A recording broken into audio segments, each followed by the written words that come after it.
नमस्कार, times of Swaraj में आप सबों का स्वागत है। मैं हूं संतोष सिंह और आज हम टाइम्स ऑफ स्वराज में जिस खबर की चर्चा करने जा रहे हैं, हो सकता है उस खबर की चर्चा के दौरान हम भावना में बहकर बहुत कुछ कह दें और वो कहना लाजमी भी है। ये सिस्टम, ये सरकार, ये व्यवस्था कितना क्रूर है, इसको समझने की जरूरत है। आज अविनाश हमारे बीच नहीं है। उस माँ के कलेजे पर क्या बीत रहा होगा, उस बाप को क्या बीत रहा होगा जिसने अविनाश को पाल पोस कर 25 वर्ष तक का कर दिया, उसको क्या बीत रहा होगा ये महसूस कर सकते हैं। एक बाप के रूप में मैं भी महसूस कर रहा हूँ। क्या बिगाड़ा था अविनाश ने? यही ना कि सरकारी नौकरी मिली थी और पोस्टिंग हुआ था गंगा के उस पार और समय पर पहुंचना उसकी जिम्मेवारी थी। देखिए, अविनाश के शहीद होने पर मुझे गर्व है। ये शहादत बया जाया नहीं जाएगा, ये भी समझ लीजिए। लेकिन कब तक? ये सिस्टम, ये सरकार जिस तरीके से क्रूएल होते जा रही है, देखिए ये समझने की जरूरत। कहने को हम भारत महान देश है, कहने को हम सबसे बड़े लोकतांत्रिक देश है। राजा तो बदनाम था भाई, या राजा को इन लोगों ने बदनाम किया। ये जो डेमोक्रेटिक का जो स्वांग दिखाने वाले जो लोग हैं ना, ये लोग बदनाम किए राजा और जमींदारों को। हमें तो लगता है कि इससे बेहतर तो वही लोग थे। कम से कम उसकी संवेदनाएं तो थी, वो सुनता तो था, वो बहरा गूंगा तो नहीं था। उसके दरबार पे कोई दरबारी तो कहता था कि तू जनता के प्रति जिम्मेवार नहीं है। और आज 5 वर्ष में एक बार वोट लेके कहता है कि हम जनता के द्वारा चुने गए हैं। यादव जी, ये जो आज आप पत्र लिखे हैं,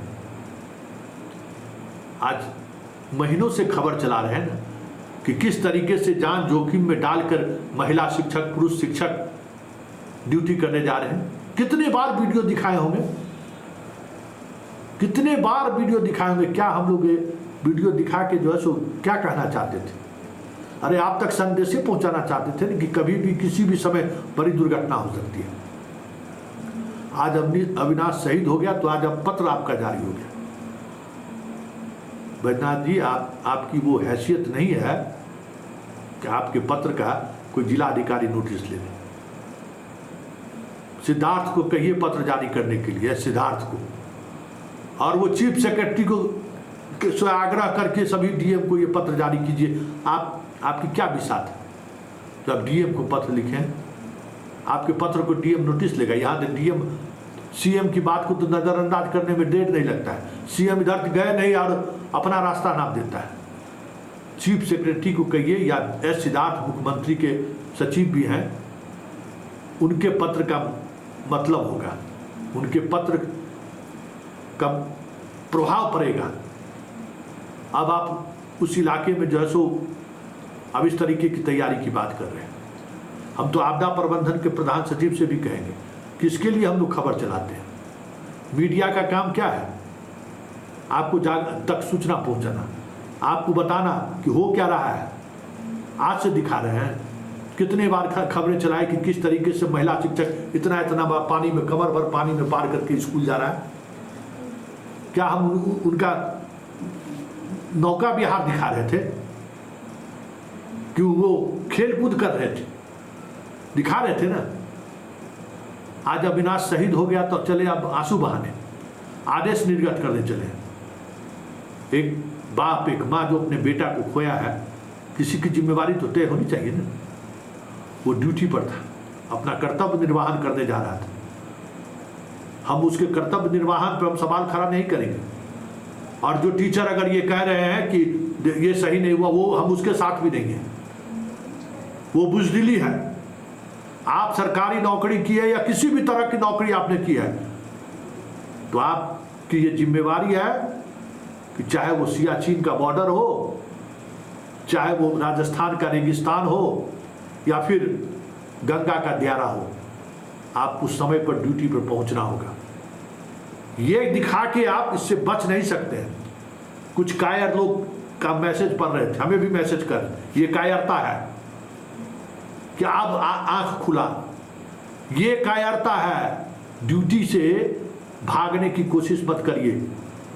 अविनाश के शहीद होने का सबक लीजिए कि अविनाश ने अपनी शहादत देके सचेत किया, आप लोगों को सतर्क किया है कि कर्तव्य परायण बनिए, एस्केप मत ढूंढिए ड्यूटी नहीं करने का। खैर अभी इसकी चर्चा करने का वक्त नहीं है, लेकिन सिस्टम और सरकार कितना क्रूर होता है उसका चेहरा सामने है कि घटना घटने के बाद पत्र जारी कर रहा है। हर बार कुछ ऐसा ही होता है। वैसे तमाम ऐसे शिक्षक जो इस इलाके में जो ये कह रहे हैं इनके पत्र का कुछ होना जाना नहीं, हम जानते हैं। कल हम लोग रिपोर्टर सब फिर जाएगा घाट पर देखने के लिए, कोई नहीं बना। लेकिन आपदा प्रबंधन विभाग, STR, SDRF जो है, NDRF टीम जो है, कम से कम इन लोगों को लाइफ जैकेट भी तो दीजिए। आप लोग जो बनाते रहते हैं पानी का बोतल वाला लाइफ जैकेट, वही तो इन लोगों को दिखा दीजिए। एगो मिश्रा जी है प्राधिकार में, नीतीश जी के मित्र हैं। एगो संकट रहे इस प्रदेश में तब ना, पता नहीं 10 बरस की 15 बरस से आपदा प्रबंधन में क्यों नीतीश जी के मित्र हैं। काम करने वाला आदमी को टिक नहीं देता है, ये ऐसा कलाकार आदमी है। फीता लगा के घूमेगा, देखते रहिएगा फुल पैंट पहनता है, और फीता वाला नहीं, अंग्रेज जमाना का जो सो उस जमाने का जो ड्रेस रहता है उस तरीके का ड्रेस पहनता। भागलपुर का रहने वाला है नीतीश जी के मित्र। अगर शर्म हया हो ना मिश्रा जी तो चुल्लू भर पानी में डूब मरिए। ये अविनाश के मौत के जिम्मेवार आप हैं आप, क्योंकि आप सिर्फ इसलिए उस पद पर बने हुए हैं कि नीतीश जी के मित्र हैं। अरे नीतीश जी का भी तो ख्याल कीजिए, अरे नीतीश जी के भी मान सम्मान का ख्याल कीजिए ना। सिर्फ पद मिल गया हो गया, पॉलिटिक्स बैठ के कर रहे हैं। हर घाट पर जनाब व्यवस्था करिए, आपकी जिम्मेवारी है कि हर किसी को जो है सो वो अगर जैकेट नहीं मिलता है तो पानी आप लोग बनाते हैं ना, पानी का बोतल का या फिर कोई कई तरह की चीज़ों का आप लोग बनवाते हैं। हर शिक्षक को, हजारों शिक्षक पार करता है, उसको एक एक मुहैया करा दीजिए। हर घाट पर जो है सो जागरूकता अभियान चला दीजिए। किसके लिए पैसा खर्च हो रहा है मिश्रा जी? आपका पॉकेट भरने के लिए। अरे नीतीश जी का बगल में बैठ के काहे पाप मोल ले रहे हैं? वो पाप तो नीतीश जी, एगो जब विनाश का जो बाप और माँ जो चीख चिल्ला रहा है ना, जो रोग आ रहा है, उसका पाप तो नीतीश कुमार को लगेगा ना जी। राजा वही ना है मिश्रा जी, खाली मलाई खाने के लिए वहां बैठे हुए हैं कि जाके शाम में पूजा पार्टी बस नीतीश बाबू के साथ खाए, 2 घंटा बैठ के 10 अधिकारी का बुराई किए अपना कुर्सी बचाए रखने के लिए। तो कल से ये अभियान चलाइए।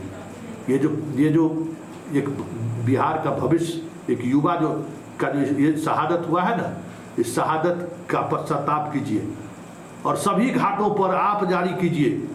पूरे बिहार के जितने भी आपदा प्रबंधन से जुड़े हुए जो लोग भी हैं उनको निर्देशित करिए कि इस तरीके की व्यवस्था हो। शिक्षक के आम अभी भाई जिस तरीके से लोग रोजाना नाव से आते जाते रहते हैं, क्या सुरक्षा है? कुछ अवेयरनेस का काम करिए, खाली बैठ के गप करने से तो नहीं होगा। इसलिए ये अविनाश का शहादत जाया नहीं जाने देंगे। एक एक सिस्टम में बैठे एक एक लोगों से हिसाब लिया जाएगा, क्योंकि ये युवा आपके कारण शहीद हुआ है। ये युवा, ये जो अकाल मृत्यु हुआ है ना, इसके लिए आप जिम्मेवार हैं, इसके लिए नीतीश कुमार जिम्मेवार है।